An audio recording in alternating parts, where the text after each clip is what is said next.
Is someone there? You can't hide your presence from me, darling. Come in, don't be shy. I don't bite, I promise.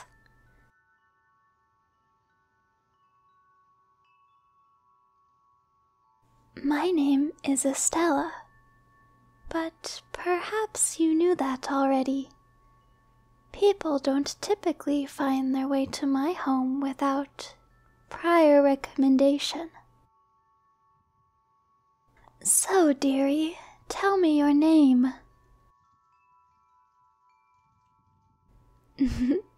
How pretty. Perhaps a little unlucky, though. But everyone who visits me is. It's not too often those in the most fortunate of positions find themselves consulting a psychic. So, what brings you in today?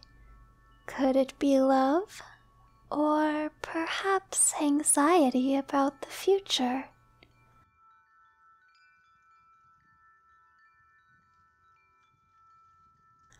A bit of both, Not to worry, I can help. I'll just need you to tell me a little more about what's bothering you. What exactly would you like to know about your future?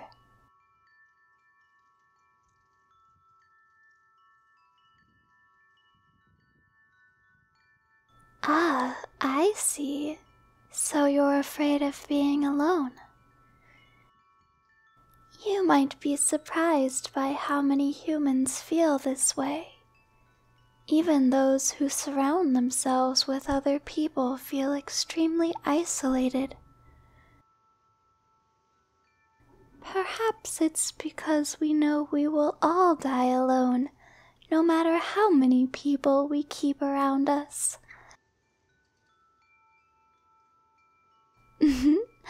A little dark, Now, why don't we start with your reading? My divinations may seem unconventional to some, but I can assure you that they are accurate. We'll begin with a reading of bones and cards. I have 3 sets of bones in these jars. Tell me if you are drawn to any of them. Ah, the raven. An intelligent and social animal, but maligned by some as a bad omen. A fine choice indeed. I'll let you reflect on what this decision might mean. Now for the cards. Here, shuffle the deck and focus your energy on the answers you wish to be revealed this evening. Stop shuffling when it feels right.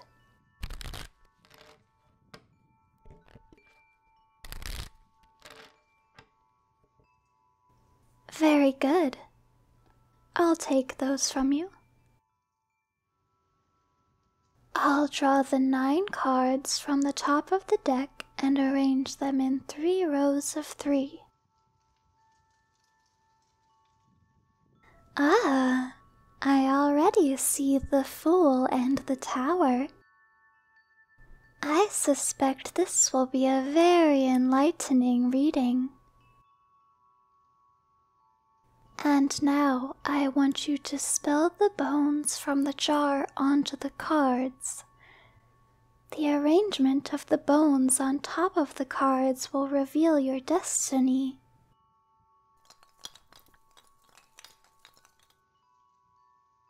I immediately see that the skull is pointed away from the Fool. The Fool represents you. Don't take it as an insult, my dear. It means you are the protagonist, the main character, if you will. This arrangement means your attention is directed away from yourself. You will need to turn this attention inward if you wish to address the problems in your life. Instead, the skull is pointed towards the tower. Maybe you feel as though disaster is always looming, as though your future is uncertain, unstable. You fear catastrophe, and your attention is fixated on this potential future. But I can assure you that the tower is not as catastrophic in this case, my dear. On top of the tower card sits a rib. This means the drastic change signaled by the tower will come as a change in heart, a change in perception. You will gain new enlightening perspective. The radius has landed on the Four of Cups. We can draw parallels between the imagery on the card and the presence of the wing's bone. Your arms are crossed in a defensive position. You refuse the cup being offered to you.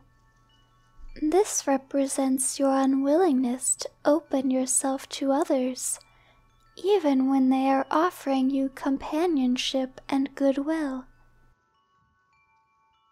You will need to spread your arms, your wings, and allow others into your heart. Their intentions are not as malicious as you believe. Finally, my dear, I'd like to take a look at your hands. The lines on your palm tell your story. It may be an old-fashioned method of divination, but I'm very fond of it. There are many choices we make in life that affect our futures, but the lines on our palms determine some certainties from birth. May I take your hands? Oh my, how stunning! What an interesting story you have. This line represents your relationships. It starts off faint, but you can see it deepens further into your palm. So be patient, my dear. All things will come in time. Now, what is truly interesting is your lifeline. See how it diverges into two lines in the middle before coming back together towards the other side of your palm? In all my years as a psychic, I've never seen a lifeline like this. I can only speculate as to what it might mean. Have you ever dissociated before? Interesting. Interesting indeed. Well, darling, there are a few themes in your life I have gleaned from our time here together. One is a sense of hopelessness, another of impatience, of loneliness. You might feel alone in life, but this will pass. Our world likes the idea of the one, of a soulmate, but the truth is that there are many people with whom you could have a loving and everlasting bond. It is only a matter of time before your path aligns with one of these special people. And do not doubt me when I say they exist. If you believe there is no one for you, it is only because your worldview is skewed by your negative perception of reality. You need to turn your attention inward and examine these negative perceptions so that you may open your heart to others. After such a change in heart will come a change in life, where you find your place in the world and are able to receive the blessings existence has to offer.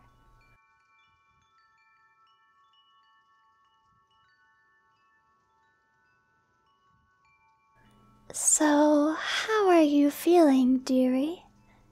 Any less anxious about your future?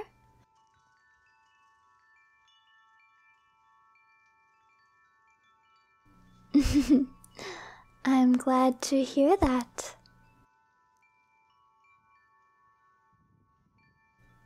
Oh, you have a question? Go ahead.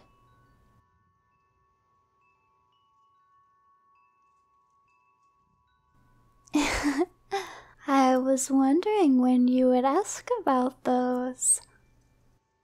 I am quite surprised you made it this far without commenting.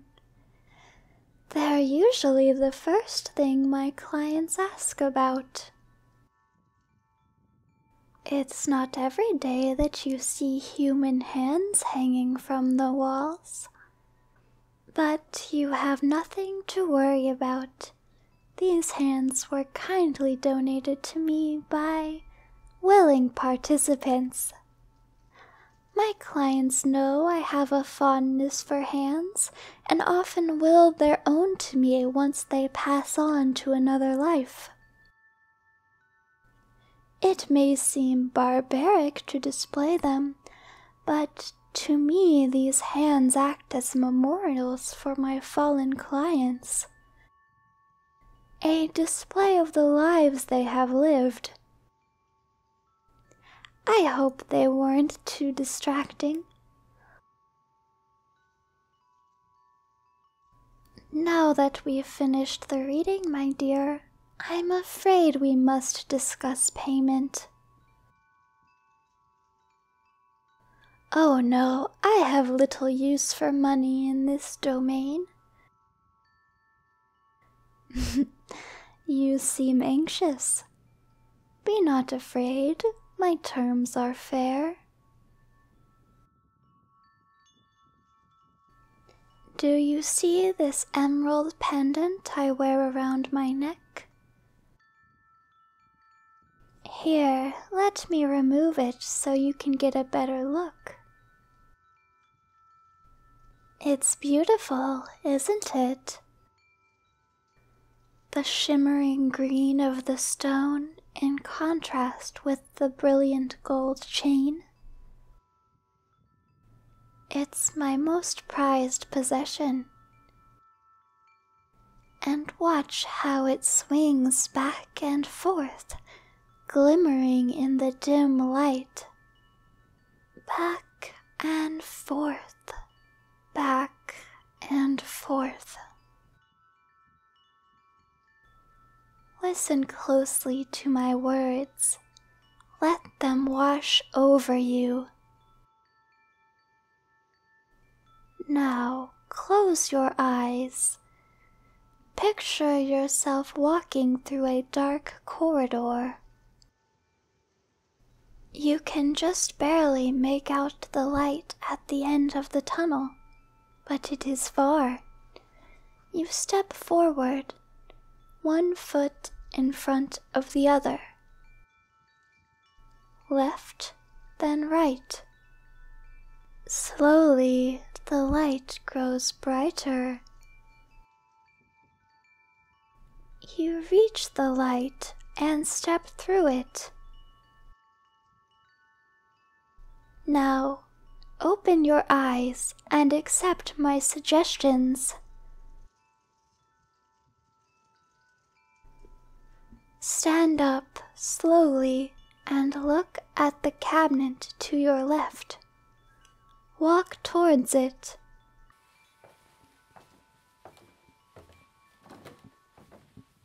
Very good. You're an excellent subject. On top of the cabinet is a bottle of whiskey. Take it. Open the first drawer to the cabinet. Take the black towel and close the drawer. Open the second drawer. Take the bandages. Close the drawer. Now, on the wall above the cabinet there are a variety of tools. A brush made from boar bristles, a diamond comb.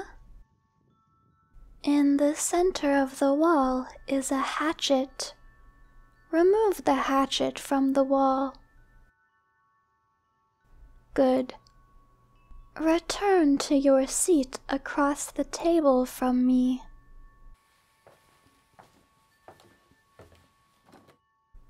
Now, this part is usually a little more difficult.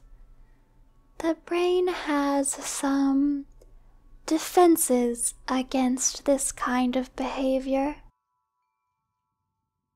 I would do it myself, but I find it a little barbaric. So you'll have to do it for me. You don't have a problem with that, right? Lay out the black towel on the table. Wrap half of the bandages tightly around your forearm.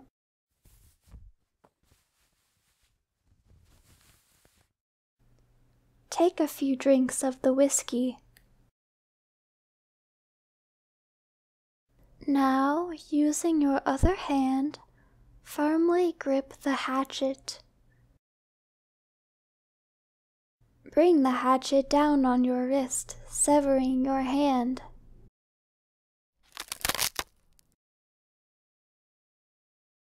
Very good. I'll even help bandage you up.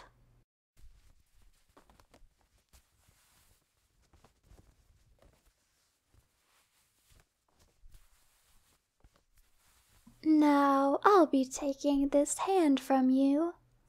It'll be a wonderful addition to my collection. Your story is a beautiful one. I anticipate reading it often. Now, that's all I require from you, my dear. You may leave. Once you exit this place, you will be released from my hypnosis, but you will not remember me or anything that has transpired here today. Farewell, dearie.